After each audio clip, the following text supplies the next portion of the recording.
first speakers for giving up their time this morning. It is brilliant to see so many people online first thing.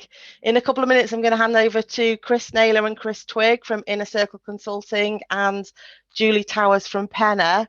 They're going to talk us through how we compete in a challenging recruitment market as public sector employers and the steps we might be able to take as employers of choice. We've got roughly 45 minutes on that session. Julie and I will be monitoring the chat. So if anyone's got any questions that you want to flag up to us in the chat session, please do that. These types of conversations are all the better for your contributions. If we don't get to any of those questions, we will obviously follow those up after the session.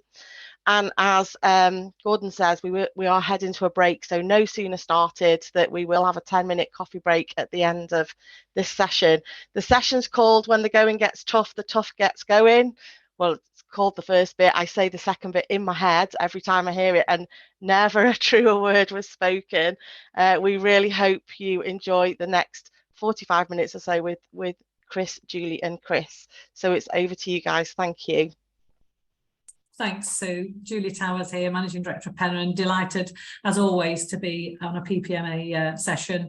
I know personally and professionally that attending these webinars, events and the face-to-face conferences over many years has been great for my learning and development, my organisation, and certainly during lockdown therapy and keeping many of us going, I know. So it's a delight to be back with you, and we truly value being a partner to the PPMA and both sharing our experiences and learning from this community.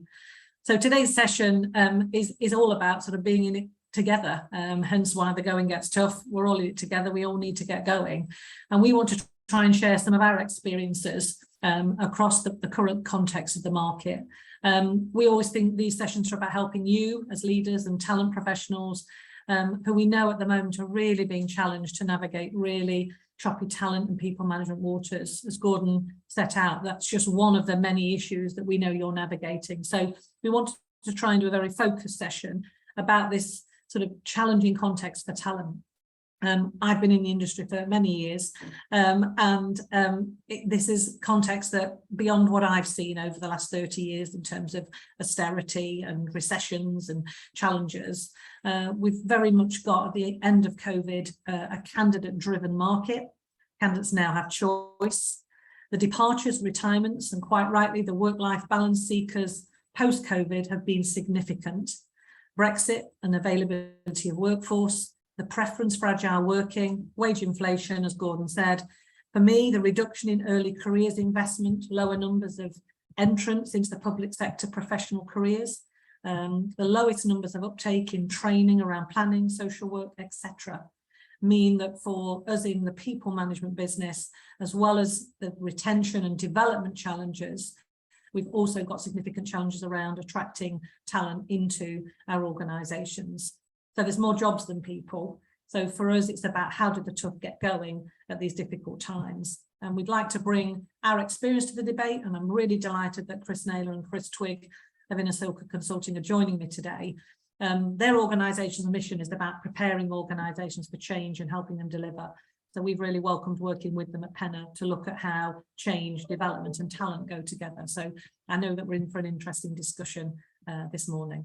We would like you to join in, so please, as Sue says, pop questions in the chat. I've got a couple of prepared ones for them both, but I'd love to hear your more incisive questions for them and happy to put them to them. So first of all, I'm going to hand over to Chris Twigg, who's the founding director of Inner Circle. And for me, the power behind the recently launched Love Local Government campaign, which I know PPMA colleagues have been listening to and were part of the webinar that was chaired by Chris and Heather Jameson only a few months ago. And I think it's fantastic that we are starting to talk about how we raise awareness of council work in the same way we have done with the NHS and the Army, who obviously get a much bigger press than local government does at the moment. So first of all, I'm going to invite Chris to talk about the Love Local Gov campaign and his views on this challenging issue. Thank you, Julie, and absolutely delighted to join you all this morning to talk about this very important issue. And of course, at the moment, we need local government and the work, and its work now more than ever. So the cost of living crisis, the energy crisis, soaring inflation are all piling pressure on the most vulnerable in our communities. and they're already reeling from the effects of the pandemic, which has revealed huge and deepening inequalities across the UK. But on the other side, the job of local government is harder than ever because of the squeeze on resources on the one hand, and on the other, the public's lack of trust in it and its failure really to understand what local government does. So it's gone through a decade of austerity and real-term cut in budget since 2011, and now soaring inflation is bringing further budgetary pressures on already stretched council resources and undermining the success of levelling up, which is an impossible venture to deliver without local government, to do with construction costs soaring. When COVID hit, many of the tired and already stretched council teams worked 7-day weeks and 14-hour days to deliver the pandemic response on top of normal business. So we've got this combination of deepening financial pressures, and also asking those people that have given so much already to do even more during this upcoming few months. And so what do we do about that? Well, in order to support local government to do its job, we need to better appreciate what the job entails. And we need a recruitment drive focused on attracting top talent to some of the most important work that there is.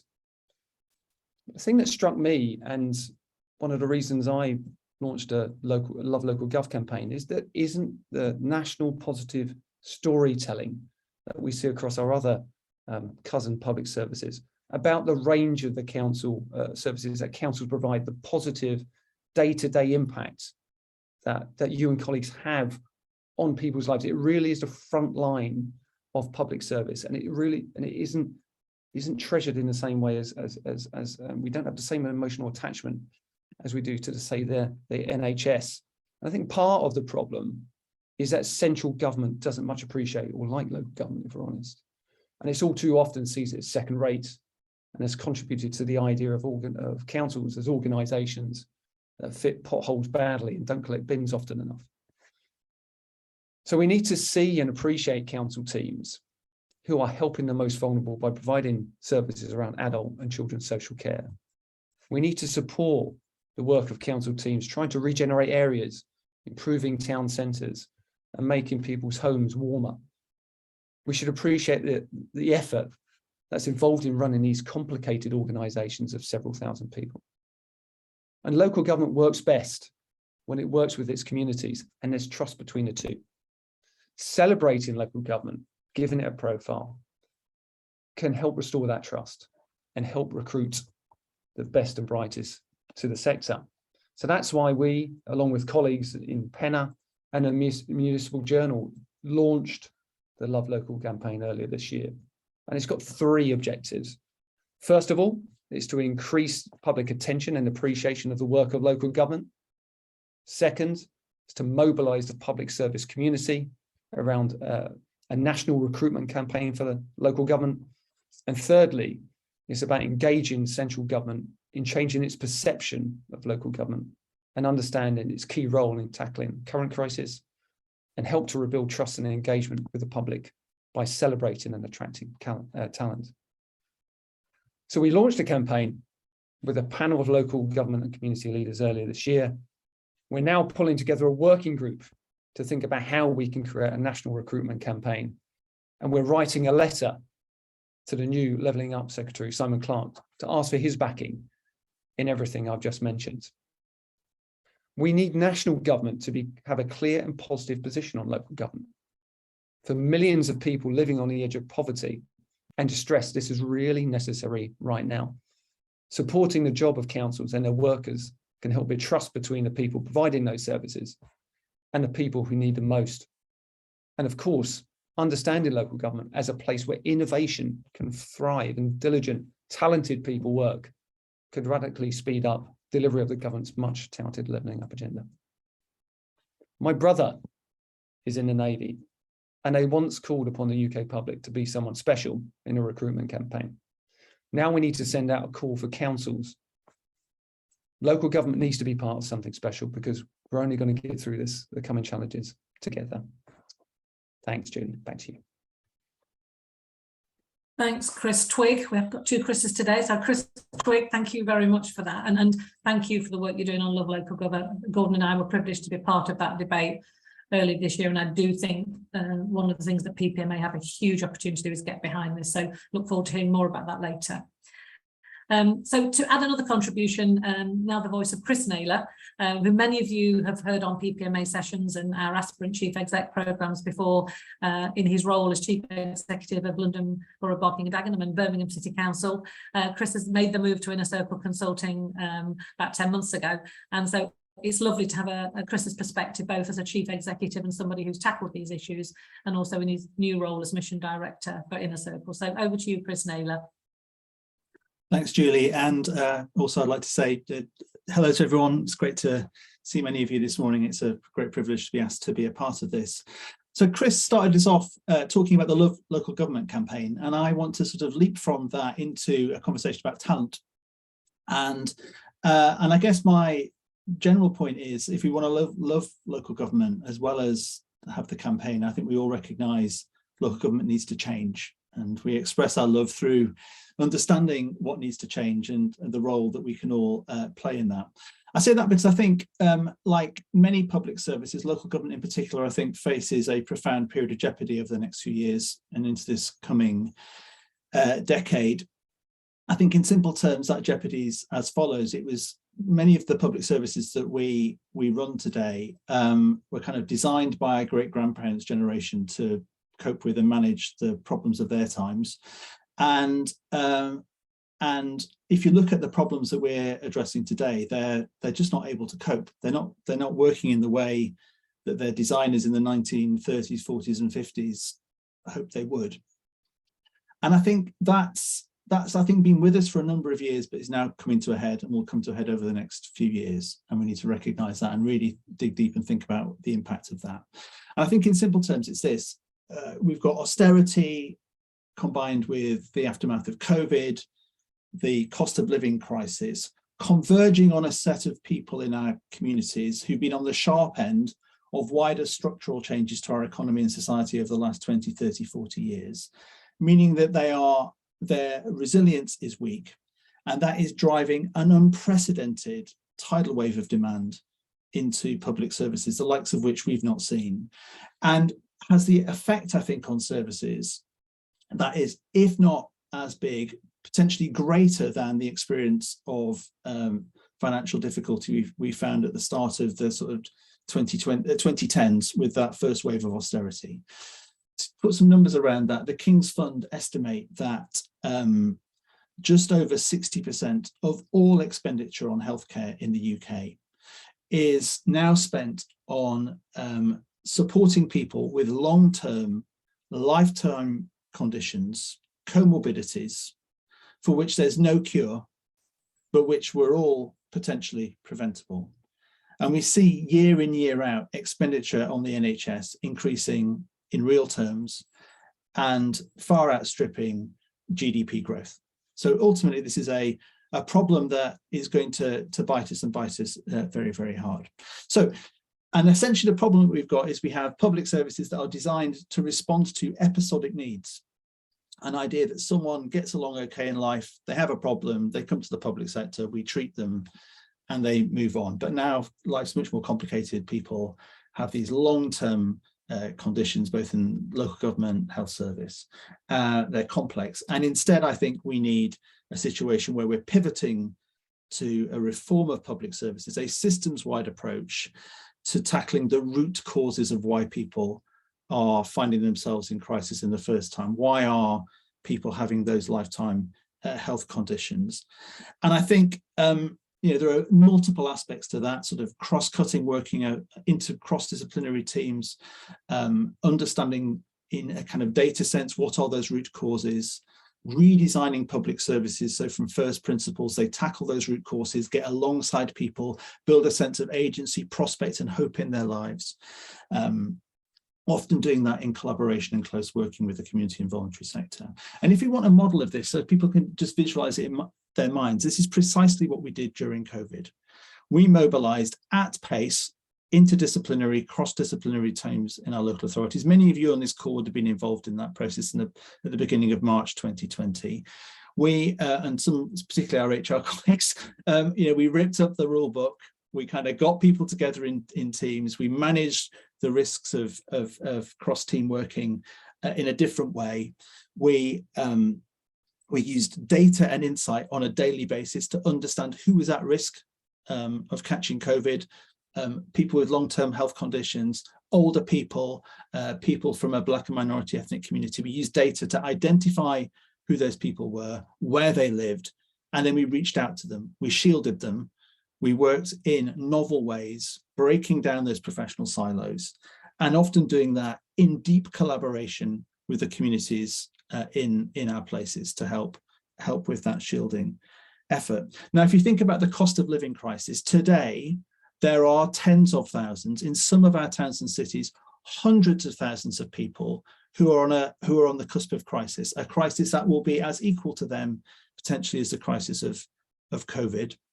We know who they are. We know now in our local authorities who's at risk of fuel poverty. We know who's in expensive private rented accommodation with precarious landlords who may want to put the rent up. We know who's currently got high levels of debt. We have that data at our fingertips. There is no reason why today in our local authorities we could not be mobilizing interdisciplinary teams to reach out to those people and shield them in the same way that we did with COVID. The question is, why don't we do that? And why don't we do that until the point at which someone declares an emergency, we establish a gold rota, all that sort of emergency plan? We don't do it because we're not designed to do it. And so the question for me is, what would it take for local authorities day in, day out to see their role as understanding the root causes of why people come into our services, rather than waiting for them to tip into crisis and arrive at our door where we assess them and triage them and do all those sorts of things. So what does it take? Well, I think it takes reform, but I think it also begs some really profound questions about talent and the sorts of people who we need working with us over the next 5, 10, 15, 20 years. First of all, I think it drives some questions about leadership, how we genuinely and seamlessly can work across professional boundaries, join up, potentially create new professions that can work with people in different ways. Secondly, I think it's how we kind of break out of the kind of data and insight teams, the day-to-day use of data, behavioral insights, mapping, and design our services. No, you have to employ people like us to come and help you do that, but from first principles, councils are able to do that. A seamless way of working with the community and voluntary sector as a matter of course, not something that sort of there's a department, a team that's linked to the chief exec's department who see it's their job to do that, but that we all do that. And I think that then takes you to a quite profound question about equality, diversity, inclusion, or I think, as I would prefer to say, representation. So how do we ensure that our workforces are of and for the communities that they serve? To some extent, we need to kind of be it to see it. We found that really profoundly during COVID, when vast sections of our population were disproportionately affected by it. In Birmingham, in the early waves of COVID, if you were a Bangladeshi man, you were twice as likely to die of COVID than if you were a white British person. And yet when we found that out, we found a huge deficit in our understanding of that Bangladeshi community. There was virtually no one in the council who came from that community who was able to kind of seamlessly and intuitively understand the lived experiences of those men and design services often for them. So I think this drives a huge question about representation. And perhaps we'll get into some of that in the Q&A, Julie, about what that means in terms of talent and how we attract the brightest and best from all sectors of our community. But I think my final point is this, that we do face some profound challenges, but there are also some great opportunities. Now, I often used to say to people when I was a chief executive, at least we get to be the generation of public servants that figure it out, right? It must have been an incredibly exhilarating period, probably quite a frustrating one, no doubt, to be part of that movement of people that created the beverage reforms in the 1940s and that set out what public services are going to be for the next century. I kind of feel we need a similar level of change now. And it's going to be on our generation of public servants and those who love working with you all, I think, to make that happen. And I think that's a profoundly inspiring and and great thing to be part of. And, you know, I think generally speaking, people come to work in the public sector because they want to change people's lives for the better. And in essence, what we're talking about here is how we enable them to do that. And I don't think there's any better way of attracting talent than to say, come to local government, be part of the change, be part of this movement. And together we are going to improve people's lives for the better and help them get through what is quite possibly a very challenging decade. Thanks, Julie. Thanks, Chris, and thanks, Chris. Really thought-provoking inputs. Thank you. And I can see chat sort of forming in the chat lane, so I'll keep us going on that. Chris Twigg, my question, and I think echoed by our listeners today, is that we're keen to know what response you've had to the Local Gov, Love Local Gov campaign. People are saying things like, how do we get involved in the working group? How can we all do more? How do local government really take this moment, as Chris Naylor so well put there? Yeah, thanks, Julie. And I think so to start off by answering that question, the response so far has been tremendous and universally supportive and positive. And I think it's because the concept is sort of easily accessible and compelling to support for those that work in the sector. So when we brought our and I see that from both the formal structured events that we do, like the panel that I'll come into a bit more in a second, but the conversations that I have with local government leaders of whichever background they're from or affiliation will always turn to this and say, well, yes, it's the right thing to do to promote the sector as a whole. It's the right thing to do to create a positive national story about the sector, because that will enable us to do our best work. And for those that are currently working in the sector, gives them the sense of even greater sense of worth and that their contributions are being recognised and noted. And for those that don't know about the sector, it's given them that route to understand it better and also think about it as a possible career choice. At the panel when we had it, they identified sort of 3 immediate actions, and that was that the sector can be even more a place for innovation and innovative impact. We often talk about knotty problems, and we think probably in the entire public sector, local government is trying to tackle the knottiest problems that have the most profound impact on people's lives on a daily basis.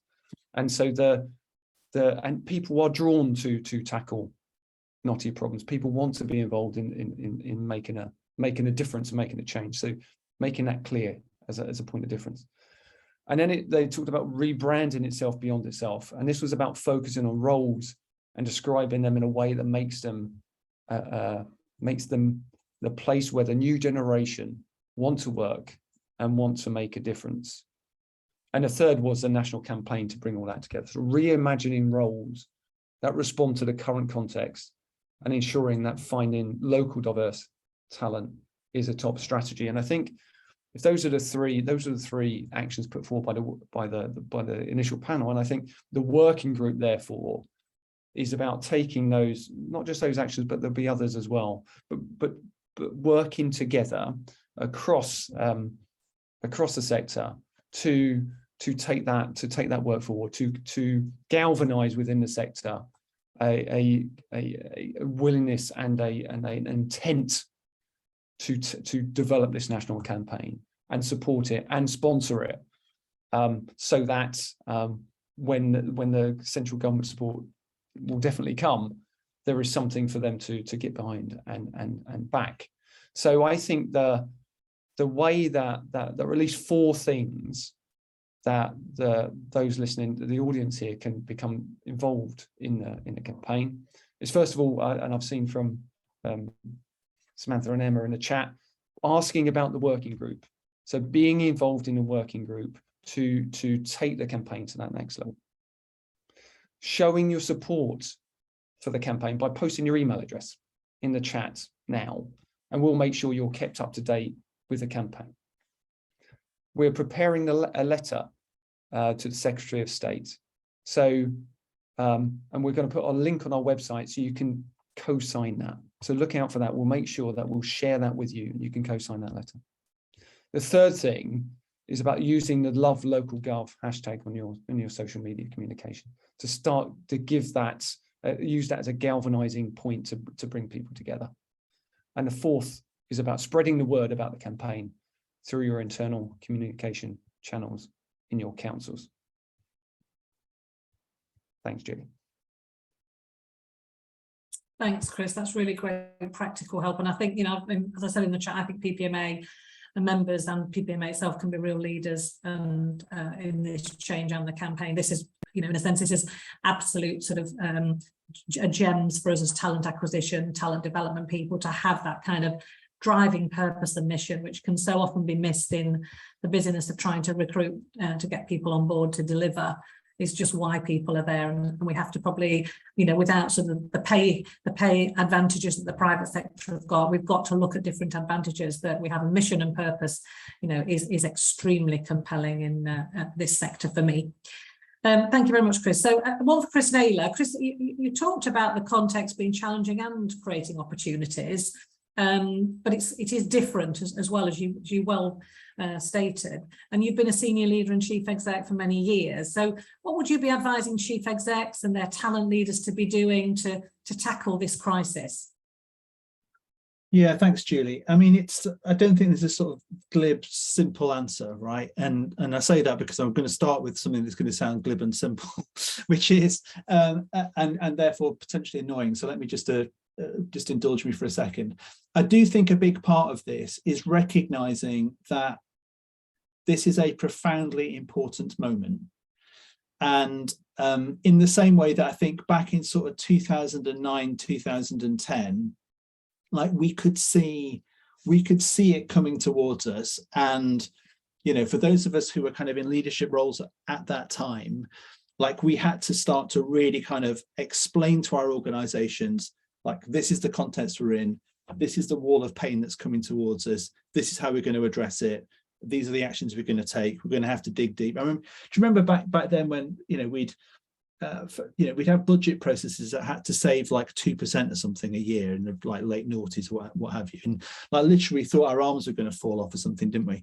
And then in the space of 24 months we had to find 25%. And like, it was unbelievable to us, and yet somehow we kind of dug deep, we figured it out. And it sort of feels to me like we're in that position. The only problem is we're in that position after 12 years of like this relentless sort of set of stuff hitting us. So there's a big bit, I think, here of about recognizing the context we're in, like dusting ourselves off, doing whatever we do to kind of just get ourselves back on it, sort of thing, and be quite bold and decisive in our actions. I think that's the key thing, and be clear. And what do I mean by that? Because that's, as I say, kind of a potentially annoying thing for someone like me to say, especially now I've stepped out of a leadership position, and you're all sitting there going, well, that's brilliant, I'll be bold and decisive. Okay, what the hell does that mean? So I think it's a couple of things. I think there's definitely something about us like being quite deliberate about what we do next, and being quite kind of strategic as well as tactical, and being clear, bringing clarity to the organization. This is the situation we're in. This is where we need to get to. These are the kind of the actions that we can all take together to take a kind of systems-wide view. And there's some comments in the chat about, there's of course other parts of the public sector have their part to play. All we can do is look after our bit of the public sector, right, and be the voice that kind of describes what it is. So I think there's sort of three things I'd say, really. The first is, and I think this is particularly the case for the HR community, is it can, I understand this, can feel a very disempowering part of the organization to work in, right? You're quite often at the kind of tail end of some really bad decisions or lack of decisions that have been taken in the past. Some of you may or may not have seats at the top table. I totally get all of that. I suppose what I'm inviting you to do today is to recognize the power that you do have, and to kind of dig deep and think about how you may use that power the best that you can. And I think there's sort of three things in that context. The first then is, I think, be part of the description of the problem, like be really clear on the problem definition and kind of unequivocal about it. So I personally think we have a massive problem in relation to EDI and representation in local government. I think sometimes the position of HR, for quite understandable reasons, is to be a little bit defensive about the situation we're in, and to go straight into explaining all the things we tried to do in the past to make it I agree with that, obviously, but I think also if the HR community is saying this is not good enough and there's now decisive things that we can take, then I think that's incredibly powerful. That is a powerful thing that you as a community of HR professionals can do, and be part of that sort of movement of people that are sort of eliminating blockers rather than finding blockers. So yes, there are problems of pay in the public sector, but you know what? You know, with the right conversation with the chief executive and leader, there's tons of stuff you can do around pay. Yes, there are issues in relation to employment law when it comes to positive action, when it comes to diversity, inclusion and representation. But you know what? A lot of those can be overcome with the right imagination, the right conversations with the monitoring officer, the right sort of long-term strategic approach. So I'd say kind of think creatively about how we can kind of break problems down and find solutions for them. Second, I think there's absolutely something about collectivism here. And Julie, we've talked about this previously. It's incredibly challenging for a sector of over 300 local authorities not occasionally to fall into the trap of competing with each other and finding ways of your competitiveness being at the expense of other local authorities. But almost without exception, none of the big talent problems in local government are going to be solved by councils squabbling with each other. They're going to be solved by councils working together. Like the over-reliance, like the corrupt over-reliance, do I mean corrupt? Yeah, go on, let's use the word corrupt. Over-reliance on expensive agency staff in social work will not be solved by individual local authorities trying to figure it out for themselves. Only collectively can that be sorted. Similarly, the huge deficits we have in relation to adult social care, the numbers of people wanting to come into the care profession, the excessive profits that are being made by some part of those sectors will only be resolved by collective action amongst local authorities. And I would say to you all, to the PPMA, we will play our part as best we can. I know Penna feels the same about this. Let's be part of creating institutions and architecture and spaces for collective action rather than encouraging a difference. And the final thing I think in all of this is to tell compelling stories. It's what I said a little bit in my previous bit here about, and it links directly back to the Love Local Government campaign, compelling stories about how things are, how they could be better and what that might mean to work in them. For me, let me tell you what, for me, the thing that kind of blew my mind, and it was a statistic that once I knew it, I couldn't unknow it. When I arrived in Barking and Dagenham in 2015, a borough that's 25 minutes away from the most successful city economy on earth, at a time when we had never spent more in the history of mankind on health and social care. The average healthy life expectancy of women in that borough was 53 years old. On average, that's the age at which women, of which there are over 130,000 of them in that borough, are so ill they can't work. Like in 2015. Right, so we could definitely, as a sector, try and support, spend more money on treating the fact that they're in that condition, or we can say we're going to make it our mission to understand why it is that on average 130,000 women are getting so ill in their 20s, 30s and 40s that they can't work by the time they're in their early 50s. That's an inspiring mission to be a part of. And I think we as a kind of HR community can tell those stories as a way of encouraging people to kind of come to work in the sector, stay in the sector, grow in the sector and play a fulfilling part in it. Thanks, Julie. Stop ranting. Thanks, Chris. And Chris T. I mean, I'm just looking at the chat. There's some real support here from PPMA members and the PPMA. And I think that, this is exactly why we wanted to have this debate with you today, because we feel your pain. There isn't an easy, simple answer. But there is definitely a movement and a mission that we can compel others to help them sort of come into what is a great sector. I've got one last question for you both, and I'll pick some things out of the chat then. But obviously, you both get the sort of the pleasure, I suppose, of working cross-sector in the private sector and health sector and sort of different areas. We're talking here predominantly about local government. I know that HPMA are very connected now with PPMA, but are there lessons to be learned or great exemplars anywhere? We often think the private sector's got it easy because they can just pay more. Not sure that's the case anymore. Just any thoughts, either of you, that would be helpful for our members to look at or think about? if I go first, Julie, and then I'm sure Chris will have some points to make here. So if I just continue the Navy analogy for just a few more seconds. So imagine if each Royal Navy ship was responsible for recruiting its own captain and crew. It's sort of a bit of what we're talking.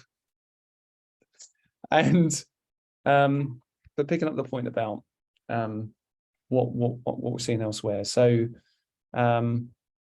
there's the Management Consultants Association is the industry body for management consultants. So the sorts of firms that are on that are PwC, KPMG, Deloitte, and all of the friendly firms that I'm sure you've interacted with at times, and are well known for their collaborative and collegiate behaviour. That they are deciding at the moment to launch a joint campaign of industry level targeted recruitment into secondary schools, because they recognise that it's not enough them acting alone to generate and facilitate the pipeline of talent and that the management consultancy industry needs into its sector. So it's happening at a sector or industry level. I suppose what I'd then just go on to say is that I think that that the trump card here for me is that point you made, Julie, which is about purpose and mission. The private sector would love to be able to talk about the sorts of purpose and missions that councils have, and the impact, the societal impact that they have. And they're trying even more, but they can't. It's not authentic. And therefore the differentiator, and it's a powerful one, remains for me that what do you get out of bed for? When you look back on your career, what you're going to be proud that you've changed. And I think in local government, and the conversations I have with people that work in local government, that's what gets them out of bed in the morning. I'll hand over to Chris. I'm sure he's got some more points to add. Well, I think let's start by, I don't think anyone's cracked it because it's hard. And I was reflecting before this session that we've got more men called Chris on the leadership team in Inner Circle than we've got women. A point probably not lost on many of you in the today, and I've definitely now pointed it out. But so let's just start with, this is not straightforward, and we as a firm are taking this incredibly seriously, and like many local authorities, that is partly about how we are leaving no stone unturned in our recruitment at the top, but also making sure that we are a place that brilliant people want to come and work from all backgrounds, and they can then make Inner Circle their place, and we will support them and grow them and nurture them. And I do think a big part of this is how we are collectively thinking very creatively about how talent is able to rise. And we understand the structural reasons why people's careers stall and stop. I had lots of conversations in my last role as a chief executive around, equality is not about treating everyone the same. If we treat everybody the same, those with more power will find themselves rising to the top faster than those with less power. And we need, I think, to be able to have those kind of conversations in the workplace to really understand why it is, perhaps on account of your sex or your race or some other protected characteristic, that is creating a barrier for you to progress. And how do we actively and decisively act on that? And I'll say something a bit more about that in a moment. What it's led to us as a firm, and I think this is definitely one of those situations where some kind of creative thinking in the public sector, we have the opportunity to move very quickly on this. We had a paper just on Tuesday about changing an offer in relation to workplace crashes, which will save working parents in our organisation £7,000 a year. We took that paper on Tuesday, implemented it on Wednesday. That's such a joy to be able to do that, I have to tell you. But for many years, Inner Circle have provided parity of paternity and maternity leave. We provide 3 months full pay for mums and dads in the organisation. And I think we're increasingly seeing that unless we're able to offer those sorts of terms and conditions, we're just not getting the people that we want and need, as well as it being the right thing to do. So I think there are a set of measures we can do. Let me just take it back to a local government example though, because this became quite a pretty pivotal actually during my time in Birmingham. So this was sort of 2020, summer of 2020 into the autumn of 2020. The height of the COVID pandemic, which had a disproportionate impact on people of colour in the city. It was at the height of the Black Lives Matter movement, if people recall that. And what's interesting about Birmingham is it's a city of 1.2 million people, of which just under half are from a black and minority ethnic population. So 650,000 people of colour living in a city of 1.2 million, about to host the Commonwealth Games, which they thankfully were able to do successfully. The management team of Birmingham City Council when I joined was 11 strong. Every single one of them was white, and moreover, always had been.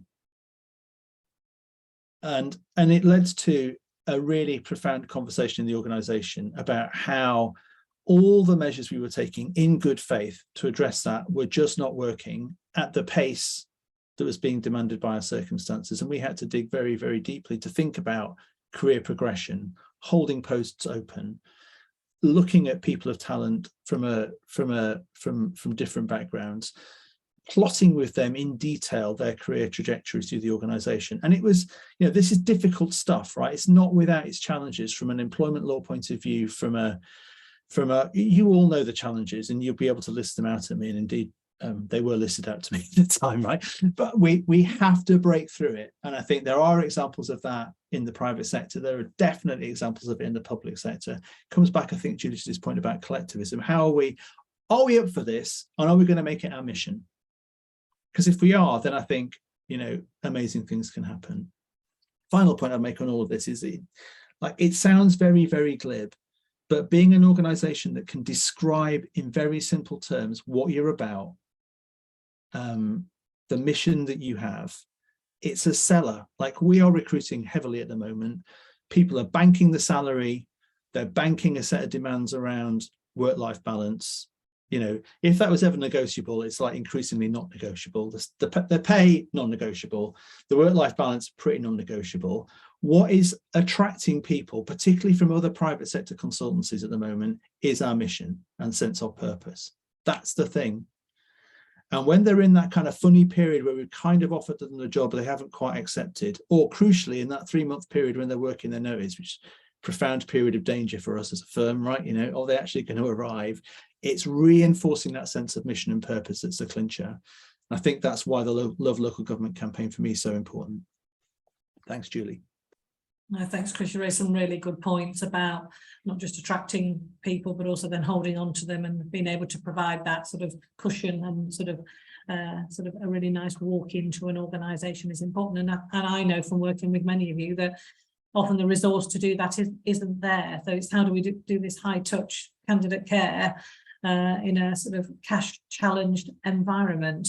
But I do agree with your point, Chris, about defining who you are and your mission, because local government often has to be an incubator for talent, because you will not be able to provide all of the career enhancement, pay enhancement that others will. So if you know you're going to be that kind of organisation, how do you make sure that your talent funnel, your early careers investment is in place? So to me, this is a big strategic challenge, but it's one that leaders need to have a strategic long-term view on and stick with it. One of the things I would say our private sector clients are good at is consistency. Clear brand, mission, stick with it.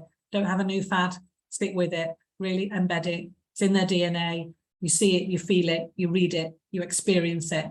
And I think to do that takes time. And I think local governments had so many slings and arrows with austerity and now COVID. But Chris is right. This is probably a moment where if we don't solve it in its circle around, entry through to where people move on to and how we develop their career, how do we enable a workforce in our locality? And that age point you make, Chris, is a really good one. If our workforce aren't fit and healthy to contribute to our local work, and we want a local workforce that looks like us, looks like the workforce in the place, then we have got to contribute to those huge issues, aren't they? Really macro issues. So thank you both for, I hope, provoking some thoughts today. We've had lots of chat, lots of support, which is fantastic. Not really a burning question unless anybody wants to pop one in last minute. I'm conscious, Sue, we're almost a minute away. So I'll just say a big thank you to you all for listening. Thanks to Chris Naylor and Chris Twigg and Inner Circle for bringing their thoughts to the session. And I hope that we can capture the enthusiasm in the chat and pop some more support around hashtag #LoveLocalGov over the coming weeks and months. We look forward to working with the PPMA to drive that further. Thanks, Julie. Brilliant. Bye-bye. Thank you, Chris and Julie. Really appreciate